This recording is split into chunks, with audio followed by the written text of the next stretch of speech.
ಇವತ್ತೊಂದು ಪ್ರಶ್ನೆಗೆ ಉತ್ತರ ಕೊಡ್ತಾ ಇದ್ದೀನಿ. ಈ ಪ್ರಶ್ನೆ ಏನಿದೆ ಅಂದರೆ, ಜೀವನದಲ್ಲಿ ಗೋಲನ್ನು ಹೇಗೆ ಗೋಲ್ ಕಡೆಗೆ ಫೋಕಸ್ ಮಾಡೋದು, ಸೆಲ್ಫ್ ಕಾನ್ಫಿಡೆನ್ಸ್ ನಮ್ಮಲ್ಲಿ ಹೇಗೆ ನಾವು ಬಿಲ್ಡಪ್ ಮಾಡೋದು, ಹೆಚ್ಚಿಸ್ಕೊಳ್ಳೋದು ಅಂತ ಹೇಗೆ ಅಂತ ಪ್ರಶ್ನೆ ಕೇಳಿದ್ದಾರೆ. ಗುರಿ ಅಂದಾಗ, ಗೋಲ್ ಅಂದಾಗ, ನಮ್ಮ ಜೀವನದಲ್ಲಿ ನಾವು ಏನು ಸ್ಮಾಲ್ ಆಸೆನೇ ನಮ್ಮ ಗುರಿ. ಇದು ಮಾಡಬೇಕು ಅನ್ನೋ ಗುರಿಗೆ ಆಸೆ ಬೇಕು. ಯಾವ ಗುರಿಯನ್ನು ನೀವು ಇಟ್ಕೊಂಡಿದ್ದೀರಾ, ಏನು ಗುರಿ ನಿಮ್ಮ ಜೀವನದಲ್ಲಿ, ಅದರ ಮೇಲೆ ನಮ್ಮ ಫೋಕಸಿಂಗ್ ಎನರ್ಜಿ ಡಿಪೆಂಡ್ ಆಗುತ್ತೆ. ನಿಮಗೊಂದು ಉದಾಹರಣೆ ಕೊಟ್ಬಿಟ್ರೆ ಅರ್ಥ ಆಗುತ್ತೆ.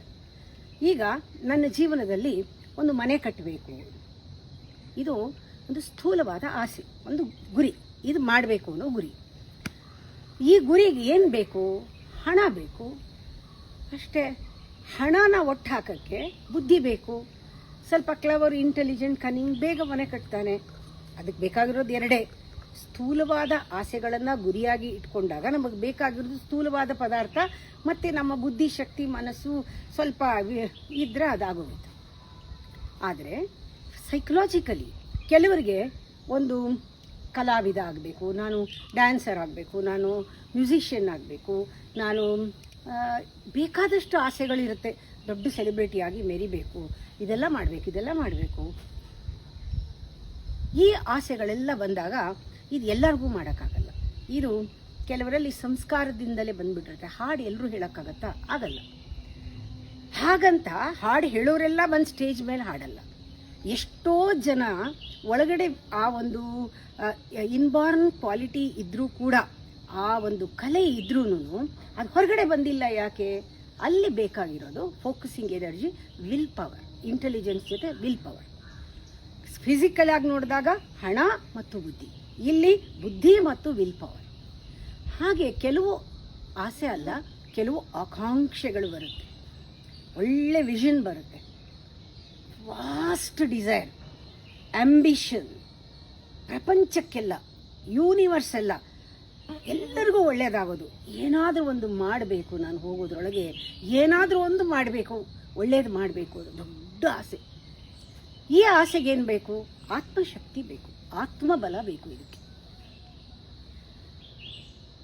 ಈಗ ನಾವು ನೋಡಿದಾಗ ದೇಹಬಲ, ಮನೋಬಲ, ಬುದ್ಧಿಬಲ, ಆತ್ಮಬಲ, ಎಲ್ಲ ಬಲಗಳು ಯಾವ್ಯಾವುದು ನಾವು ಆಸೆಗಳನ್ನು ಇಟ್ಕೊಂಡಿದ್ದೀವೋ, ಯಾವ್ಯಾವ ಗುರಿ ಇದೆಯೋ ಆ ಕ್ವಾಲಿಟಿ, ಅದರ ಹಿಂದೆ, ಗುರಿ ಹಿಂದೆ ಇರೋ ಆಸೆಗಳ ಕ್ವಾಲಿಟಿ, ಅದರ ಡೆಪ್ತ್ ಏನು, ಅದರ ಇಂಟೆನ್ಷನ್ ಏನು, ಅದರ ಗುಣ ಏನು, ಎಲ್ಲಿಂದ ಬರ್ತಾ ಇದೆ ಈ ಆಸೆ, ಇದರ ಈ ಒಂದು ಶೋಧನೆಯಿಂದ ಗೊತ್ತಾಗ್ಬಿಡುತ್ತೆ. ಅದು ಆ ಶಕ್ತಿ ಅದಕ್ಕೆ ಬರುತ್ತೆ. ಇದು ಜ್ಞಾಪಕ ಇಟ್ಕೋಬೇಕು. ಆದರೆ ಬಹಳ ಕೇರ್ಫುಲ್ಲಾಗಿ ಗಮನಿಸಬೇಕಾಗಿರೋದು, ಫಿಸಿಕಲಿ ಮೆಟೀರಿಯಲ್ ವರ್ಲ್ಡ್ನಲ್ಲಿ ಏನೇ ಗುರಿ ಇಟ್ಕೊಂಡ್ರು, ಸೈಕಲಾಜಿಕಲ್ ವರ್ಲ್ಡಲ್ಲಿ ಏನೇ ಗುರಿ ಇಟ್ಕೊಂಡ್ರೂ ಇದಕ್ಕೆ ಮನಸ್ಸು, ವಿಲ್ ಪವರು ಬೇಕು. ಎಷ್ಟು ಆಸೆಗಳು, ದೇಹಬಲ, ಮನೋಬಲ, ಬುದ್ಧಿಬಲ, ಎಲ್ಲ ಬಲ ಏನೇನು ಮಾಡಿದ್ರು ಆ ಆಸೆಗಳನ್ನೆಲ್ಲ ತೀರ್ಸೋಕ್ಕೆ ತುಂಬ ಸಾಹಸ ಮಾಡಬೇಕು, ಸ್ಟ್ರಗಲ್ ಮಾಡಬೇಕು, ನೀವು ಹೋರಾಡಬೇಕು, ಅದ್ರ ಹಿಂದೆ ಬೀಳಬೇಕು, ಟೆನ್ಷನ್ ಆಗುತ್ತೆ. ಆಮೇಲೆ ಪ್ರತಿಫಲನ ಅಪೇಕ್ಷೆ ಪಡ್ತೀರಾ, ಅಫಲಗಳ ಮೇಲೆ ಡಿಪೆಂಡ್ ಆಗುತ್ತೆ. ನೀವು ಅದರ ರಿಸಲ್ಟ್ ಓರಿಯೆಂಟೆಡ್ ಆಗಿರುತ್ತೆ. ಅದು ಸ್ವಾರ್ಥ ಇರೋದ್ರಿಂದ ಯಾರೂ ನಿಮ್ಗೆ ಸಹಾಯಕ್ಕೂ ಬರಲ್ಲ. ಮನೆ ಕಟ್ಟಬೇಕು, ದುಡ್ಡು ಕೊಡು ಅಂದರೆ ಯಾರು ಕೊಡ್ತಾರೆ? ಕಪಾಳ ಕೊಡಿತಾರೆ ಅಲ್ವಾ?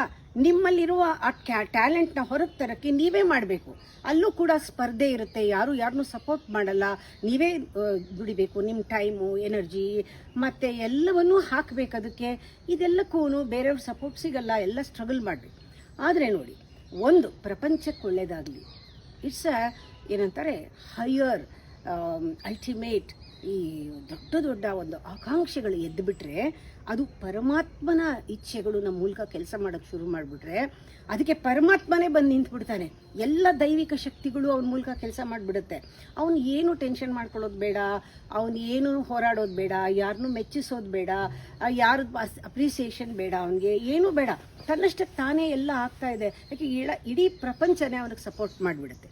ಹೀಗೆ ಆಸೆಗಳು ಯಾವ್ಯಾವ ಸ್ಥಿತಿನಲ್ಲಿ ಏನೇನನ್ನು ಬಯಸುತ್ತೆ, ಏನೇನು ಅದಕ್ಕೆ ಸಿಗುತ್ತೆ, ಅದನ್ನು ನಾವು ಗಮನಿಸ್ಕೋಬೇಕು. ಹೀಗೆ ನೋಡಿದಾಗ ನಮಗೆ ಗೊತ್ತಾಗುತ್ತೆ ಇದಿಷ್ಟೂ ಆಸೆಗಳು ಬಹಳ ಸ್ವಾರ್ಥದಲ್ಲಿ ಬಂದಿದೆ. ನಿಸ್ವಾರ್ಥದಲ್ಲಿ ಬಂದರೆ ಆಸೆ ಅದು ಬೇಗ ಪರಿಣಾಮನೂ ಚೆನ್ನಾಗಾಗುತ್ತೆ, ಜಾಸ್ತಿ ಪರಿಣಾಮ ಆಗುತ್ತೆ. ಇಲ್ಲಿ ನಾವು ಗಮನಿಸಬೇಕಾಗಿರೋದು ಒಂದು ಅಂಶ, ಪೂಜೆ ಮಾಡೋದು. ನಾನು ಇದನ್ನು ನಾನೇ ಕಂಡುಕೊಂಡಿದ್ದು.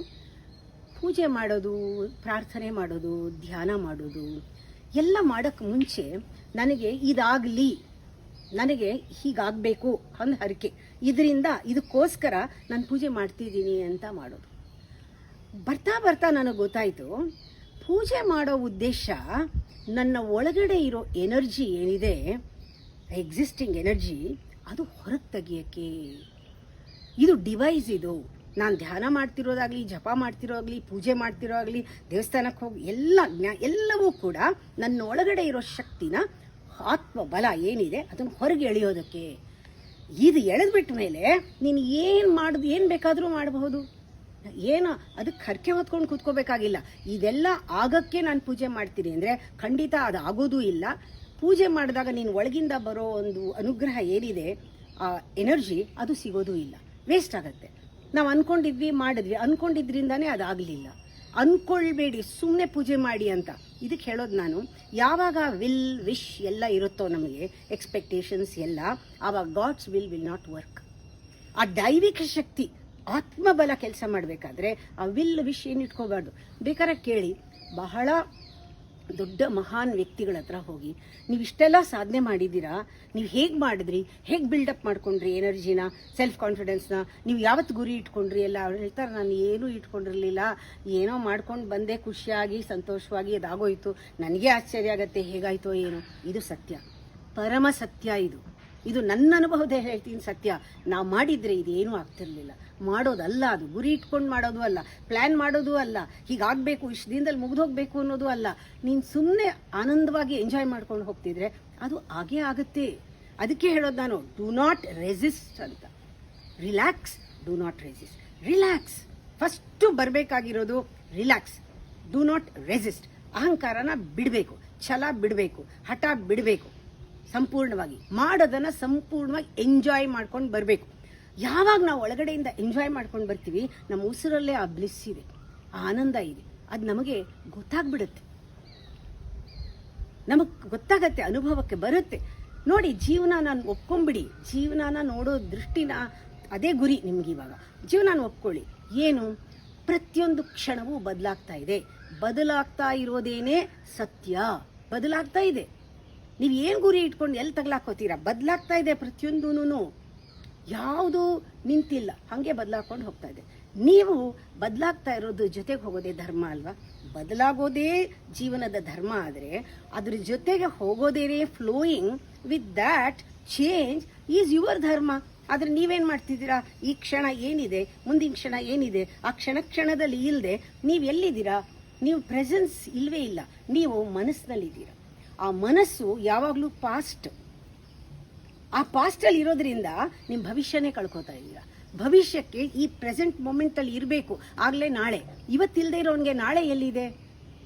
ಈ ಮನಸ್ಸಿನಿಂದ ಏನೇನು ಆಗುತ್ತೋ, ಈ ಮನಸ್ಸು ಯಾವತ್ತೂ ಕೂಡ ಪ್ರೆಸೆಂಟ್ಗೆ ರೆಸ್ಪಾಂಡ್ ಮಾಡೋದೇ ಇಲ್ಲ.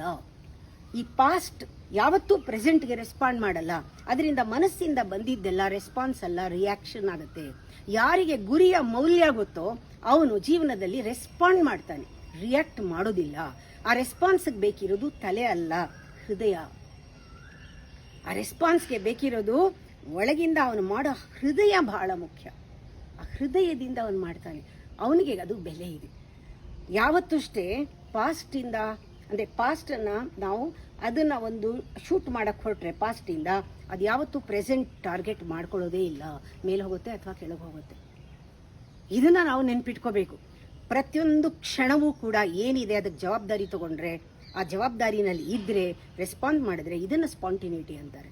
ಗುರಿ ಮುಟ್ಟೋನ್ಗೆ, ಗುರಿಯಲ್ಲಿ ಇರೋನ್ಗೆ, ಗುರಿ ಗೊತ್ತಿರೋನ್ಗೆ ಸ್ಪಾಂಟಿನಿಟಿ ಬಹಳ ಮುಖ್ಯ. ಆ ಸ್ಪಾಂಟಿನಿಟಿ ಅಂದ್ರೆ ಏನು? Responding to the, responsible to the present moment. ಆ ಪ್ರೆಸೆಂಟ್ ಮೊಮೆಂಟಲ್ಲಿ ಆ ಪೂರ್ತಿ ರೆಸ್ಪಾನ್ಸಿಬಿಲಿಟಿ ಇರೋದೇನೆ ಆ ಸ್ಪಾಂಟಿನಿಟಿ. ಅದು ಬಹಳ ಮುಖ್ಯ. ಇವಾಗ ನಾವು ನೋಡೋಣ, ಇದು ಹೇಗಾಯಿತು? ನಿಸ್ವಾರ್ಥವಾಗಿದ್ದರೆ, ನಿಮ್ಮ ಆಸೆ ನಿಸ್ವಾರ್ಥವಾಗಿದ್ದರೆ ಒಳಗಡೆಯಿಂದ ತಾನು ಆ ಸೆಲ್ಫ್ ಕಾನ್ಫಿಡೆನ್ಸ್ ಅನ್ನೋದು ಬರುತ್ತೆ. ಯಾಕೆ? ನೀವು ನಿಸ್ವಾರ್ಥವಾಗಿದ್ದಾಗ ಪೂರ್ತಿ ಕೊಡ್ತೀರ. ದೇಹ, ಮನಸ್ಸು, ಬುದ್ಧಿ ಅಂದರೆ ಹೋಲ್ ಸೋಲ್ ಅಂತ ಇಂಟಿಗ್ರೇಟೆಡ್ ಪರ್ಸನಾಲಿಟಿ ಹೊರಗೆ ಬರುತ್ತೆ. ನಿಸ್ವಾರ್ಥವಾಗಿರ್ತೀರಾ, ಆವಾಗ ಏನಾಗುತ್ತೆ, ನಿಮ್ಮಲ್ಲಿ body energy, mind energy, intelligence ಎಲ್ಲ ಒಟ್ಟಿಗೆ ಸೇರುತ್ತೆ. ಆ ಒಂದು ಇಂಟಿಗ್ರೇಟೆಡ್ ಪವರೇ ಸೆಲ್ಫ್ ಕಾನ್ಫಿಡೆನ್ಸ್. ಸೆಲ್ಫ್ ಕಾನ್ಫಿಡೆನ್ಸ್ ಅದು ತಾನೇ ಸ್ಪಾಂಟೇನಿಯಸ್ ಆಗಿ ಬರುತ್ತೆ. ಯಾಕೆ ಅಂದರೆ ನಿಮ್ಮ ಗುರಿ ನಿಸ್ವಾರ್ಥವಾಗಿದೆ. ನಿಸ್ವಾರ್ಥವಾಗಿರೋ ಗುರಿನಲ್ಲಿ ಅಂದರೆ ನಾವು ಡಿಫರೆನ್ಸ್ ನೋಡಬೇಕಾಗಿರೋದು, ಒಂದು ಸಾಮಾನ್ಯ, ಅಸಾಮಾನ್ಯ, ಮಹಾನ್ ವ್ಯಕ್ತಿ, ಇವನಿಗೆ ವ್ಯತ್ಯಾಸ ಏನು? ಒಬ್ಬ ಸ್ವಾರ್ಥಿ, ಒಬ್ಬ ನಿಸ್ವಾರ್ಥಿ. ನಿಸ್ವಾರ್ಥಿ ಆದವನು ಆತ್ಮಶಕ್ತಿಯಲ್ಲಿ ಕೆಲಸ ಮಾಡೋನು ಯಾವಾಗಲೂ ಕೂಡ ನಿಶ್ಚಲವಾಗಿರ್ತಾನೆ, ನಿರ್ಭಯವಾಗಿರ್ತಾನೆ, ನಿರ್ಭರನಾಗಿರ್ತಾನೆ. ಅವನು ಪ್ರೀತಿಯಿಂದ, ಪ್ರೇಮದಿಂದ ಮಾಡ್ತಾನೆ, ವಿಶ್ವಾಸದಿಂದ ಮಾಡ್ತಾನೆ. ಅವನಿಗೆ ರೆಸ್ಪಾನ್ಸಿಬಿಲಿಟಿ ಇದೆ, ಕಮಿಟ್ಮೆಂಟ್ ಇದೆ, ಇವೆಲ್ಲ ಸಹಜ. ಯಾರು ಸ್ವಾರ್ಥದಿಂದ ಮಾಡ್ತಾರೋ, ಕಾಮನ್, ಅವನು ಮೈಂಡಿಂದ ಮಾಡೋದ್ರಿಂದ, ಚಂಚಲವಾದ ಮನಸ್ಸಿನಿಂದ, ಅದಕ್ಕೆ ಅವನಿಗೆ ಆತಂಕ ಆಗೋದು, ಭಯ ಆಗೋದು. ಯಾಕೆ ಅಂದರೆ ಅವನಿಗೆ ಎಕ್ಸ್ಪೆಕ್ಟೇಷನ್ ಇರುತ್ತೆ, ಇವ್ರು ನೋಡ್ತಾರೆ, ಇವ್ರು ನೋಡ್ತಾರೆ ಅನ್ನೋ ಭಯ ಇರುತ್ತೆ, ವಿಶ್ವಾಸ ಇರಲ್ಲ, ಕಮಿಟ್ಮೆಂಟ್ ಇರಲ್ಲ, ಲಿಮಿಟೆಡ್ ರೆಸ್ಪಾನ್ಸಿಬಿಲಿಟಿ. ಇದಕ್ಕೆ ಇದು ಏನಾದರೂ ನಡೆಯೋದೇ ಇಲ್ಲ. ಇದನ್ನ ಜ್ಞಾಪಕ ನಾವು ಖಂಡಿತವಾಗ್ಲೂ ಇಟ್ಕೋಬೇಕು. ಆವಾಗಲೇ ನಮಗೆ ಗೊತ್ತಾಗೋದು ಏನಾಗ್ತಾ ಇದೆ. ಯಾವಾಗ ನಾವು ಒಂದು ನಿಸ್ವಾರ್ಥವಾಗಿ ಒಂದು ಮಾಡದೇ ಇದ್ರೆ ಅದು ಆತ್ಮಬಲ ಬರೋದಕ್ಕೆ ಸಾಧ್ಯವೇ ಇಲ್ಲ. ಏನಾಗ್ತಾ ಇದೆ ನಮಗೆ, ಅವರು ಜನ ಎಲ್ಲ ಅಂದರೆ ಸಮಾಜದ ಮನೆ ಎಲ್ಲರೂ ಕೂಡ ಫಸ್ಟ್ ಮಾಡೋದು ಮಕ್ಕಳನ್ನ ಸಪ್ರೆಸ್ ಮಾಡಿಬಿಡ್ತಾರೆ. ಅವ್ರ ನೇಚರ್ನ ಒಳಗಡೆ ಇಂಟಿಗ್ರೇಟೆಡ್ ಎನರ್ಜಿ ಸ್ಟ್ರೆಂತು ಇದೆ ಅಂತ ಗೊತ್ತಿಲ್ಲ, ಸಪ್ರೆಸ್ ಮಾಡ್ತಾರೆ. ಅದು ಒಳ್ಳೆಯದಕ್ಕೆ ಮಾಡ್ತಾ ಇದ್ದಾರೆ, ಅವ್ರಿಗೆ ಗೊತ್ತಿಲ್ಲ. ಸಪ್ರೆಸ್ ಮಾಡೋದು ಆರ್ಟಿಫಿಷಿಯಲ್ ಆಗಿ ಅವ್ರಿಗೆ ಆರೋಪ ಮಾಡ್ತಾರೆ. ಎನರ್ಜಿನ ಆರೋಪ ಮಾಡೋದು. ನಿನ್ನ ಯಾವಾಗ ಸಹಜತೆ, ಸತ್ಯನ ಸಪ್ರೆಸ್ ಆಯಿತು, ಆರ್ಟಿಫಿಷಿಯಲ್ ಆಗಿದ್ದಾಗ ಒಂದು ಗುರಿಯನ್ನು, ಕಲ್ಚರ್, ಸಿವಿಲೈಸೇಷನ್, ಎಜುಕೇಷನ್, ಆರ್ಟ್ ಎಲ್ಲ ಹೆಸರಿನಲ್ಲಿ ನಿಮ್ಮನ್ನು ಗುರುತಿಸ್ಬಿಟ್ಟು ಇದನ್ನು ಸಾಧಿಸಬೇಕು ಅಂತ ಬಿಟ್ಬಿಡ್ತಾರೆ. ಆವಾಗ ನಮಗೆ ಏನಾಗುತ್ತೆ, ಅದನ್ನ ಸಾಧಿಸೋದು ಹೊರಗಡೆ ಗುರಿ ಇದೆ ಅಂತ ಅಂದ್ಕೊಂಡಾಗ ಒಂದು ಅಪ್ರಿಸಿಯೇಷನ್ ಕಾಯ್ತಾ ಇರ್ತೀವಿ, ಹೊಡೆದಾಡ್ತೀವಿ, ಇಲ್ಲ ದೂರಿಗೆ ಹೆದರ್ತಾ ಇರ್ತೀವಿ. ಈ ಸ್ಥಿತಿ ಉಂಟಾಗ್ಬಿಡುತ್ತೆ. ಯಾವಾಗಲೂ ತಿಳ್ಕೊಳ್ಳಿ, ಒಂದು ದೊಡ್ಡ ದಿಮ್ಮಿನ ಎತ್ಕೊಂಡು ಹೋಗೋಕ್ಕೆ ಆನೆನೇ ಬರಬೇಕು. ಹಾಗೆ ದೊಡ್ಡ ಆಸೆಗಳನ್ನ ಇಟ್ಕೊಂಡ್ರೆ ನೀವು ಪರಮಾತ್ಮನೇ ಬರಬೇಕು. ಪರಮಾತ್ಮನ ಶಕ್ತಿ ನಮ್ಮಲ್ಲಿ ಜಾಗೃತವಾಗುವಂತಹ, ಪರಮಾತ್ಮನ ಶಕ್ತಿಯನ್ನು ಬೇಡುವಂತಹ, ಡಿಮಾಂಡ್ ಮಾಡುವಂತಹ ಆಸೆಗಳು ನಮಗೆ ಬರಬೇಕು. ಇದು ನಾವು ಚೆನ್ನಾಗಿ ಜ್ಞಾಪಕ ಇಟ್ಕೊಳ್ಬೇಕು. ಯಾವುದಾದ್ರೂ ಸ್ವಾರ್ಥ ಆಸೆ ಇದ್ದರೆ, ನಿಮ್ಮ ಆಸೆ ಸ್ವಾರ್ಥ ಇದ್ದರೆ, ನೀವು ಇದನ್ನು ಒಂದು ಗಿಫ್ಟನ್ನು ಕಳ್ಕೊಳ್ತೀರ. ಯಾಕೆ? ಪ್ರತಿಯೊಂದು ಗಳಿಗೆ ನೀವು ಏನಿದೆಯೋ ಅದ್ರ ಜೊತೆ ಇದ್ದಾಗ, ನಿಮ್ಮ ಲೈಫ್ ಜೊತೆ ನೀವಿದ್ದಾಗ ಅದು ಗಿಫ್ಟು. ಆವಾಗ ನಿಮಗೆ ಗುರಿ ಜ್ಞಾಪಕ ಬರಲ್ಲ. ಈ ಗಿಫ್ಟೇ ಗುರಿ, ನನ್ನ ಗುರಿನೇ ಈ ಗಿಫ್ಟು, ಈ ಗಿಫ್ಟನ್ನು ತಗೊಳ್ಳೋದೇ ನನ್ನ ಗುರಿ ಅಂತ. ಪ್ರತಿ ಕ್ಷಣವೂ ಕೂಡ ಈ ಮಳೆ ಸುರಿದ ಹಾಗೆ ಆ ಗಿಫ್ಟ್ಗಳು ಎವ್ರಿ ಮೊಮೆಂಟ್ ಗಿಫ್ಟ್ ಬರ್ತಾನೇ ಇರುತ್ತೆ. ಆ ಗಿಫ್ಟ್ ಸಿಗ್ತಾನೇ ಇರುತ್ತೆ. ನಮಗೆ ವ್ಯಾಲ್ಯೂ ಗೊತ್ತಾಗುತ್ತೆ. ನಾವು ಆವಾಗ ಬೇರೆಯವ್ರ ಸ್ವಾತಂತ್ರ್ಯನೂ ಕಿತ್ಕೊಳ್ಳಲ್ಲ, ನಮ್ಮ ಸ್ವಾತಂತ್ರ್ಯನೂ ಬಿಟ್ಕೊಡಲ್ಲ. ಆ ಗಿಫ್ಟು ಯಾವಾಗ ನಾವು ಸ್ವಾರ್ಥ ಆಗಿಬಿಡುತ್ತೆ ನಮ್ಮ ಗುರಿ, ಆವಾಗ ನಮಗೆ ಗೊತ್ತಿಲ್ಲ ಈ ಗಿಫ್ಟ್ಗಳನ್ನ ಕಳ್ಕೊಳ್ತೀವಿ. ಸ್ವಾರ್ಥ ಗುರಿ ಅಂದರೆ ನಾವೇನು ಅನ್ಕೊಂಡ್ಬಿಡ್ತೀವಿ, ನಮಗೊಂದು ಸುಳ್ಳು ಇಂಪ್ರೆಷನ್ ಬಂದ್ಬಿಡುತ್ತೆ, ನಾನೇನೋ ಅಚೀವ್ ಮಾಡಬೇಕು. ಸುಳ್ಳು ಐಡಿಯಾ ಅದು. Is a false idea that I have to achieve something. ಆಗ ನಾವೇನು ಮಾಡ್ತೀವಿ, ಗಿಫ್ಟು ಮನೆ ಬಾಗಿಲು ಈ ಕ್ಷಣದಲ್ಲಿ ನೀವು ಓಪನ್ ಆಗಿದ್ದರೆ, ನೀವು ಈ ಕ್ಷಣದಲ್ಲಿ ರೆಸ್ಪಾನ್ಸ್ ಮಾಡಿದ್ರೆ, ಓಪನ್ ಆಗಿದ್ದರೆ ಗಿಫ್ಟ್ ತಗೋಬಹುದು. ಬಾಗಿಲು ತೆಗಿಬೇಕು. ಬಾಗಿಲು ತೆಗಿಯೋದೇ ಇರೋದು ಓಪನ್ನೆಸ್. ಮೆಡಿಟೇಷನ್ ಅಂತಾರೆ, ಮೆಡಿಟೇಟಿವ್ ಸ್ಟೇಟ್ ಅಂತಾರೆ. Being with the moment. If you are open, the gift is ready at the door. ಆದರೆ ನೀವು ಫಾಲ್ಸ್ ಐಡಿಯಾ ಮೇಲೆ ಏನೋ ಒಂದು ಅಚೀವ್ ಮಾಡಬೇಕು ಜೀವನದಲ್ಲಿ ಅಂತ ಇಟ್ಕೊಂಡು ಇದನ್ನು ಬಾಗಿಲು ಹಾಕ್ಬಿಟ್ಟು ಹೆಂಚನ್ನು ಓಪನ್ ಮಾಡಿಕೊಂಡು ಅಲ್ಲೆಲ್ಲೋ ಆಕಾಶದಲ್ಲಿ ನಕ್ಷತ್ರ ನೋಡಿಕೊಂಡು ನಾನು ಇಲ್ಲಿ ಸೇರಬೇಕು ಅಂದ್ಕೊಳ್ತಾ ಇದ್ದೀರಾ. ಇಲ್ಲಿ ಗಿಫ್ಟ್ ಎಲ್ಲ ಹೊಟ್ಟೋಗ್ತಾ ಇದೆ. You are missing the gift. ಸ್ವಾರ್ಥದ ಒಂದು ಆಸೆಯನ್ನು ಇಟ್ಕೊಂಡು ಅದನ್ನು ತೀರ್ಸ್ಕೋಬೇಕು ಅಂತ ಎಲ್ಲೋ ಒಂದು ಆಸೆ ಇಟ್ಕೊಂಡು ಕನಸು ನೋಡ್ತಾ ಇದ್ರೆ, ಪ್ರತಿ ಕ್ಷಣ ಏನು ನಡೀತಾ ಇದೆ ನಿಮ್ಮ ಜೀವನದಲ್ಲಿ, ಆ ಪ್ರತಿ ಕ್ಷಣವೂ ಗಿಫ್ಟ್ ಬರ್ತಾ ಇದೆ, ಅದನ್ನು ಮಿಸ್ ಮಾಡ್ಕೊಳ್ತೀರಾ. ಬರೀ only expectation means you are corrupting your being ಅಂತ. You are corrupting your being. Expectation ಎಲ್ಲಿಂದ ಅಂದರೆ ಅದು ಆಗದೇ ಇದ್ದಾಗ frustration is by product of expectation. ನೀವು ಯಾವತ್ತು ನೀವು ಬೆಲೆ ಕೊಡಬೇಕಾಗಿರೋದು ಲೈಫ್ಗೆ, ಅದಕ್ಕೂ ಕೂಡ ಸತ್ಯಕ್ಕೆ. ಸತ್ಯ ಯಾವುದು? ಇರುವಿಕೆ. ಈಗ ಏನಿದೆ ಅದೇ ಸತ್ಯ, ಏನಿದೆ ಅದೇ ಗುರಿ, ಏನಿದೆ ಅದೇ ನನಗೆ ಬೇಕಾಗಿರೋದು, ಏನಿದೆ ಅದು ಪರಮಾತ್ಮ ಕೊಟ್ಟಿರೋದು. ಆ ಬಾಗಲ್ ತೆಗೀರಿ, ಈ ಕ್ಷಣ ಇಲ್ಲಿ ಇದೆ, ಹೀಗೆ ಗುರಿ ನಿಮ್ದು, ಆ ಗಿಫ್ಟೇ ಗುರಿ. ಹಾಗಂದಾಗ ನಿಮಗೆ ಸತ್ಯ ಹೇಳ್ತಾರೆ, ಸತ್ಯಕ್ಕಾಗಿ ಜೀವನ ಕೊಡು, ಪ್ರೀತಿಸು ಸತ್ಯನ ಜೀವನಕ್ಕಿಂತ ಜಾಸ್ತಿ ಅಂತ. ಪ್ರೀತಿಸು ನಿನ್ನ ಜೀವನನ ಗುರಿಗಿಂತ ಜಾಸ್ತಿ ಅಂತ. ಇದನ್ನ ಜ್ಞಾಪಕ ಇಟ್ಕೋಬೇಕು. ಸತ್ಯನ ಪ್ರೀತಿಸು ಜೀವನಕ್ಕಿಂತ ಜಾಸ್ತಿ, ಜೀವನನ ಪ್ರೀತಿಸು ನಿನ್ನ ಗುರಿಗಿಂತ ಜಾಸ್ತಿ. ಯಾಕೆ ಅಂದರೆ ಆ ಜೀವಂತವಾದ ಈ ಕ್ಷಣದ ಸತ್ಯದಲ್ಲಿ ನಿನ್ನ ಗುರಿ ಇದೆ. ಇದನ್ನ ಕಳ್ಕೊಂಡ್ಬಿಡಬಾರ್ದು. ನಾವು ಯಾವಾಗಲೂ ಅಲರ್ಟ್ ಆಗಿರಬೇಕು, ಇಲ್ಲದೇ ನಾವು ಇದನ್ನ ಕಳ್ಕೊಂಡ್ಬಿಡ್ತೀವಿ. ನೋಡಿ, ಉದಾಹರಣೆ ಕೊಡ್ತೀನಿ. ಹಿಂದಿನ ಕಾಲದಲ್ಲಿ ಸತ್ಯಕ್ಕೆ ಅಂದರೆ ಸನ್ಯಾಸಕ್ಕೆ ಒಂದು ಕಮಿಟ್ಮೆಂಟ್ ಬರೋದು, ಡಿಸಿಷನ್ ತಗೋಬೇಕು, ಪ್ರತಿಜ್ಞೆ ತಗೋಬೇಕು. ಏನು ಸನ್ಯಾಸಿ ಆಗಬೇಕಾದ್ರೆ ಪ್ರತಿಜ್ಞೆ ಏನು? ನಾನು ನನ್ನ ಜೀವನನ ಡಿವೋಟ್ ಮಾಡ್ತೀನಿ ನನ್ನ ಸತ್ಯನ ಕಂಡುಕೊಳ್ಳೋಕ್ಕೆ. That is sannyasa. Sannyasa is a decision one makes to find his own truth. ಇದು ಸನ್ಯಾಸದ ಪ್ರತಿಜ್ಞೆ. ಪ್ರತಿಯೊಂದು ಪ್ರತಿಜ್ಞೆ ಆಗಬೇಕು. ಪ್ರೆಸಿಡೆಂಟು ಓದ್ ತಗೋಬೇಕು, ಪ್ರೈಮ್ ಮಿನಿಸ್ಟರು ಓದ್ ತಗೋಬೇಕು. ನಾವು ಇನಿಸಿಯೇಷನ್ ಕೊಡುವಾಗ್ಲೂ ಓದ್ ಕೊಡ್ತೀವಿ. ಎಷ್ಟೋ ಸಾವಿರ ಜನ ಓದ್ ತಗೊಂಡಿದ್ದಾರೆ ನನ್ನ ಹತ್ರ. ಅದು ಉಪಯೋಗಿಸ್ಕೊಡೋದು ಬಿಡೋದು ಅವ್ರದೇ. ನಾನು ಈ ಕ್ಷಣದಿಂದ ಪ್ರಪಂಚಕ್ಕೆ ತಂದೆ ತಾಯಿಯಾಗಿ ಜವಾಬ್ದಾರಿಯನ್ನು ತೆಗೆದುಕೊಳ್ತಾ ಇದ್ದೀನಿ, ಅಲ್ಲ ತೆಗೆದುಕೊಂಡಿದ್ದೀನಿ, ಅದನ್ನು ಮುಂದುವರಿಸ್ತೀನಿ ಅಂತ ಓದ್ ತಗೊಂಡ್ರೇನೆ ಅವ್ರಿಗೆ ಇನಿಸಿಯೇಷನ್ ಕೊಡೋದು. ಇದು ಆ ಓತ್ತು ಪ್ರತಿಜ್ಞೆ. ಆ ಸತ್ಯವಾಗಿ ನಾನು ಇರ್ತೀನಿ ಅನ್ನೋ ಪ್ರತಿಜ್ಞೆ. ಸನ್ಯಾಸಕ್ಕೆ ಪ್ರತಿಜ್ಞೆ ಅದು. ಈ ರೀತಿ ನಮ್ಮಲ್ಲಿ ನಾವು ಒಂದು ಡಿಸಿಷನ್ ತಗೋಬೇಕು. ನಾನು ಈ ಪ್ರತಿಯೊಂದು ಕ್ಷಣವೂ ಅದ್ರ ಜೊತೆಗೆ ಇರ್ತೀನಿ ಅಂತ. ಪ್ರತಿಯೊಂದು ಕ್ಷಣವೂ ಏನಿದೆಯೋ ಅದೇ ಗಿಫ್ಟು, ಅದೇ ಗುರಿ ಅಂತ. ಇದು ಬಹಳ ಮುಖ್ಯ. ಇಲ್ಲಿ ಯಾವಾಗ ಮನೋಬುದ್ಧಿ ಅಹಂಕಾರದಲ್ಲಿ ಕೆಲಸ ಮಾಡಿದ್ರೆ ನಿಮ್ಮ ಗುರಿ ಹೊರಗಡೆ ಇರುತ್ತೆ, ನಿಮ್ಮ ಅಚೀವ್ಮೆಂಟು ಹೊರಗಡೆ ಇರುತ್ತೆ. ಅದಷ್ಟೇನೆ, ಅದು ನಾವು ಕೆಳಗಿನ ಲೋಕಕ್ಕೆ ಕರ್ಕೊಂಡು ಹೋಗೋದು. ಅದು ಯಾವಾಗ ನಾವು ಚಿತ್ತ ಅಂತಃಕರಣದಿಂದ ನಾವು ಕೆಲಸ ಮಾಡ್ತೀವಿ, ನಮ್ಮ ಆಸೆಗಳು ನಿಸ್ವಾರ್ಥವಾಗಿರುತ್ತೆ, ಆವಾಗ ನೋಡಬೇಕು ವಿಲ್ ಜೊತೆಗೆ ನಮ್ಮಲ್ಲಿ ಪ್ಯೂರ್ ಇಂಟೆಲಿಜೆನ್ಸ್ ಜೊತೆಗೆ ಎನರ್ಜಿ ಇವೆಲ್ಲ ಬರುತ್ತೆ. ಇದೆಲ್ಲ ಎಟರ್ನಿಟಿ. ಇದು ನಮ್ಮ ಒಳಗಿಂದು ಪರ್ಮನೆಂಟ್ ಆಗಿ ನಮ್ಮ ಜೊತೆ ಅಕಂಪನಿ ಮಾಡೋದು. ಈಗ ಕೆಲವರು ಪ್ರಶ್ನೆ ಕೇಳ್ತಾರೆ. ನಾ ಹೇಳೋದು ಯಾವಾಗಲೂ ಪ್ರಶ್ನೆ ಕೇಳಿದ್ರೆ ಉತ್ತರ ತಗೊಳ್ಳೋ ತಾಕತ್ತಿರಬೇಕು ಅಂತ. ಎರಡನೇದು, ಪ್ರಶ್ನೆ ಕೇಳಿದಾಗ ನಾನು ವಾಪಸ್ ಕೇಳ್ತೀನಿ, ನಿಮಗೆ ಬರೀ ಉತ್ತರ ಬೇಕಾ ಅಥವಾ ನನ್ನ ಉತ್ತರದಿಂದ ಪರಿಣಾಮ ಆಗಬೇಕಾ? ಏನಾದರೂ ನಿಮ್ಮ ಮೇಲೆ ಏನಾದರೂ ನಿವಾರಣೆ ಆಗಬೇಕಾ ಅಥವಾ ಬರೀ ಉತ್ತರ ಸಾಕಾ? ಸುಮಾರು ಜನ ಹೇಳ್ತಾರೆ, ಶೋಗೆ ಬರೀ ಉತ್ತರ ಕೊಡಿ ಸಾಕು, ನೀವು ಏನು ಪರಿಣಾಮ ಏನು ಕೇಳಲ್ಲ, ಉತ್ತರ ಕೊಟ್ಬಿಡಿ. ಹೌದಾ? ಬರೀ ಉತ್ತರ. ಅವ್ರಿಗೇನು ಸತ್ಯ ಬೇಡ, ಅವ್ರಿಗೆ ಉತ್ತರ ಬೇಕು. ಆವಾಗ ಏನು ಹೇಳಬೇಕಾಗತ್ತೆ? ನಾನೇನು ಹೇಳಬೇಕು? ರಾತ್ರಿ ಹೊತ್ತು ಕಣ್ಣಲ್ಲಿ ಹರಳೆಣ್ಣೆ ಹಾಕೊಂಡಾಗ ನಿಮ್ಮ ಗುರಿ ಕಾಣುತ್ತೆ. ಬಿಸಿ ಹಾಲಿನಲ್ಲಿ ಜೇನುತುಪ್ಪ ಹಾಕೊಂಡಾಗ ಸೆಲ್ಫ್ ಕಾನ್ಫಿಡೆನ್ಸ್ ಜಾಸ್ತಿ ಆಗುತ್ತೆ.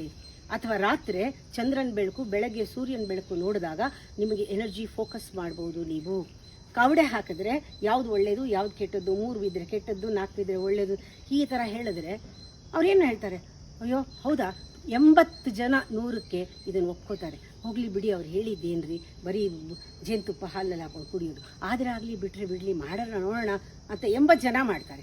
ನಾನು ಅದನ್ನೇ ಬೆಳಗ್ಗೆ ಹೇಳಿ, ನಿಮ್ಗೆ ಸೆಲ್ಫ್ ಕಾನ್ಫಿಡೆನ್ಸ್ ಜಾಸ್ತಿ ಆಗಬೇಕಾ? ಪ್ರಾಣಾಯಾಮ ಮಾಡಿ, ಬೆಳಗ್ಗೆ ಯೋಗ ಮಾಡಿ, ನೀವು ಗಾಯತ್ರಿ ಮಂತ್ರ ತಗೊಳ್ಳಿ, ನೀವು ಬೆಳಗ್ಗೆ ಇಷ್ಟೊತ್ತು ಧ್ಯಾನ ಮಾಡಿ ಅಂತೆಲ್ಲ ಹೇಳಿದ್ರೆ, ಅಯ್ಯೋ ನಮ್ಮ ಗುರಿ ತಲುಪ್ಕೋ, ಯಾವಾಗ ನೀವು ಹೇಳೋದೆಲ್ಲ ಮಾಡ್ಕೊಂಡು ಕೂತ್ಕೊಂಡ್ರೆ ನಮ್ಗೆ ಎಲ್ಲಿ ಪುರ್ಸೊತ್ತೇ ಇಲ್ಲ ಅಂತಾರೆ. This is how it is. ನಮ್ಗೇನು ಬೇಕು? ಉತ್ತರ ಬೇಕಾ ಜೀವನದಲ್ಲಿ? ಸತ್ಯ ಬೇಕಾ? ಸತ್ಯ ಬೇಕಾದರೆ ನಾವು ನೋಡೋ ದೃಷ್ಟಿ, ನಮ್ಮ ಆಸಕ್ತಿ ಎಲ್ಲ ಬೇರೆ, ಕ್ವಾಲಿಟಿನೇ ಬೇರೆ ಆಗಿರುತ್ತೆ. ಅದಕ್ಕೆ ಪ್ರಶ್ನೆ ಕೇಳಿಬಿಟ್ಟಾಗ ಉತ್ತರ ಕೊಡೋದು, ಅವ್ರಿಗೆ ಉತ್ತರ ಬೇಕಾ ಸತ್ಯ ಬೇಕಾ ಹೆಂಗೆ ಕೊಡೋದು ಅಂತಲೇ ಕಷ್ಟ. ನನ್ನಲ್ಲಿ ಇವಾಗ 100 ಪ್ರಶ್ನೆ ಬಂದಿದೆ, ಅದರಲ್ಲಿ 2 ಮಾತ್ರ ತೊಗೊಂಡಿದ್ದೀನಿ. ಆ ಸೆಲ್ಫ್ ಕಾನ್ಫಿಡೆನ್ಸ್ ಅನ್ನೋದು ಇಂಟಿಗ್ರೇಟೆಡ್ ಎನರ್ಜಿ, ಅದು ಯಾರೂ ಕೊಡೋದಲ್ಲ, ಅದು ನಾವೇ ಬೆಳೆಸ್ಕೊಳ್ಳೋದು. ಗುರಿ ಕೂಡ ನಮಗೆ ನಾವೇ ನೋಡೋದು, ನಮಗೆ ನಾವೇ ಕಾಣಿಸುತ್ತೆ.